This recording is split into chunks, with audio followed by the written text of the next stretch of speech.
Bonjour, chers parents d'adolescents, je m'adresse à vous, à tous ceux qui ont en face d'eux des adolescents qui parfois sont soit trop renfermés, soit très expressifs dans leurs émotions, leur colère, et vous vous trouvez au milieu à recevoir tout ça de plein fouet. Par exemple, vous êtes à table et puis le repas se termine et votre adolescent refuse d'aider à débarrasser la table. Ça peut aller d'un refus simple ou voilà, répétitif, épuisant parce que du coup, jamais d'aide à la maison, jamais de soutien, le sentiment d'être laissé de côté en tant que parent, d'être oublié par son adolescent, mais ça peut aller parfois jusqu'à des conflits plus forts pour une histoire de vaisselle, où on va avoir des crises, des colères, de la confrontation et beaucoup de sentiments d'impuissance, un sentiment peut-être aussi d'humiliation, en tout cas de frustration très fort, le sentiment d'être extrêmement blessé par ce qui se passe, par la situation, et vous voilà complètement démunis face à cet ovni qui, pourtant, juste avant, était un enfant absolument adorable et qui s'est transformé en quelques années en un espèce de monstre qu'on ne comprend plus, qu'on ne sait plus par quel bout prendre, et on a perdu cette confiance en nous, d'abord, et du coup cette confiance en son adolescent parce qu'on n'arrive plus du tout à rentrer en contact avec lui.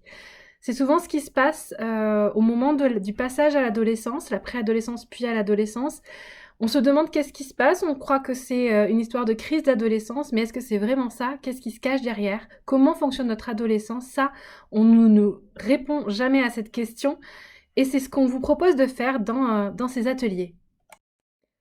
Du coup, nous nous sommes mis à 5 pour vous soutenir dans ces démarches-là. On s'est posé des vraies questions, on est allé enquêter auprès des parents pour pouvoir vraiment répondre et proposer des ateliers qui allaient correspondre à chaque besoin de parents d'adolescents. Et voilà ce qui en est sorti à nous 5. Donc Catherine, une professeure d'université psychologue, Anne, spécialiste de l'adolescence, Marie-Pierre, qui est maman d'adolescents, moi-même en tant qu'animatrice d'adolescents et dans le secteur de la jeunesse, ainsi que Sandra, maman d'adolescents et consultante parentalité.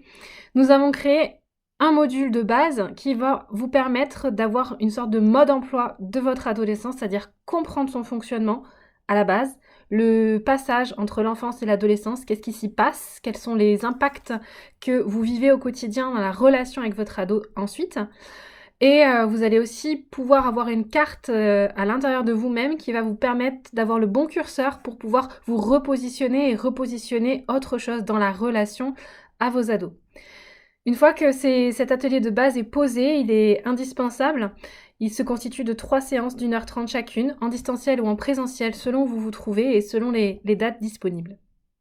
Une fois que ces ateliers-là sont faits, vous pouvez à ce moment-là choisir un parcours spécialisé sur une thématique. Il y en a 3 aujourd'hui qui répondent aussi aux besoins de chaque famille.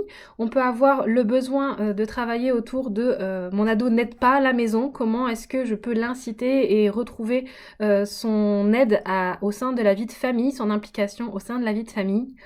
L'atelier qui va concerner mon ado ne m'écoute pas, me parle mal, est en opposition avec moi. Et là, vraiment focus sur le comportement et la relation. Et ensuite, vous allez avoir un troisième atelier qui va plutôt concerner le respect de l'adolescent dans les relations. Voilà, donc on est sur opposition, aide à la maison et respect dans la relation. 3 spécialités que vous pouvez suivre ensuite. Soit vous suivez les 3, soit vous en choisissez une, soit vous n'en faites aucune, c'est à vous de voir. En tout cas, ces ateliers-là sont disponibles dès à présent, donc vous pouvez vous inscrire et surtout partager l'information autour de vous parce que je pense sincèrement que vous n'êtes pas les seuls parents à avoir besoin d'un coup de main et de mieux comprendre comment fonctionne l'adolescent. Je vous souhaite une bonne continuation et je vous dis à très bientôt.